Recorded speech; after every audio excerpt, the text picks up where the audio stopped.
Ankleshwar જેડીસીમાં notified એરિયાની security GPay park કારને ઠોકરે લીધી, ટક્કર મારી ચાલક રવાના, સીસીટીવી વાયરલ। તૈનાત સોસાયટીમાં સિક્યુરિટી જીપની ટક્કરથી કારને નુકસાન, સીસીટીવીના આધારે તપાસ શરૂ।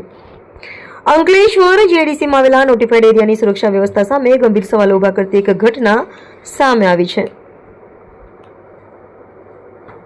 જેડીસી વિસ્તારમાં આવેલી સાઈનાથ સોસાયટીમાં રાત્રિ દરમિયાન અથવા શાંત સમયગાળામાં પેટ્રોલિંગ કરતી નોટિફાઈડ એરિયાની સિક્યુરિટી જીપના ચાલકે બેદરકારીપૂર્વક વાહન અંકારી સોસાયટીના રસ્તા પર યોગ્ય રીતે પાર્ક કરેલી એક ખાનગી કારને જોરદાર ટક્કર મારી હતી। અકસ્માતને કારણે સોસાયટીમાં પાર્ક કરેલી કારના આગળ તેમજ બાજુના ભાગે ભારે નુકસાન પહોંચ્યું હતું, જેના કારણે કાર માલિકને આર્થિક ફટકો પડ્યો છે। અકસ્માત સર્જાયા બાદ સિક્યુરિટી જીપના ચાલકે માનવતા કે નૈતિકતા દાખવવાની જગ્યાએ વાહન ઊભું રાખવાની પણ તસદી લીધી ન હતી। ટક્કર માર્યા બાદ તુરંત જ જીપ ચાલક ઘટના સ્થળેથી જીપ લઈને ભાગી છૂટ્યો હતો। જોકે સિક્યુરિટી ચાલકની સમગ્ર હરકત અને બેદરકારી સોસાયટીમાં નજીકમાં જ લગાવેલા સીસીટીવી કેમેરામાં કેદ થઈ ગઈ હતી। વાયરલ થયેલા સીસીટીવી ફૂટેજમાં સ્પષ્ટ જોઈ શકાય છે કે કઈ રીતે સિક્યુરિટી જીપ પૂર ઝડપે આવીને પાર્ક કરેલી કાર સાથે અથડાય છે અને ત્યારબાદ અટક્યા વગર ત્યાંથી નીકળી જાય છે।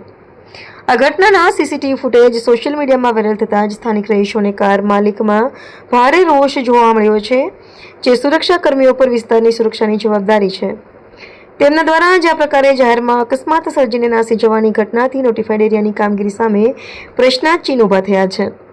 વાયરલ સીસીટીવી ફૂટેજના આધારે કાર માલિક અને સોસાયટીના રહીશો દ્વારા સમગ્ર મામલે યોગ્ય કાર્યવાહી થાય અને નુકસાનીનું વળતર મળે તે માટે રજૂઆત કરવામાં આવી છે। હાલમાં સીસીટીવી ફૂટેજના આધારે નોટિફાઈડ એરિયા તંત્ર અને સંબંધિત વિભાગ દ્વારા બેદરકાર જીપ ચાલક સામે તપાસ હાથ ધરી આગળની કાયદેસરની કાર્યવાહી શરૂ કરવામાં આવી છે। રિપોર્ટર રવિ સૈયદ, અંકલેશ્વર।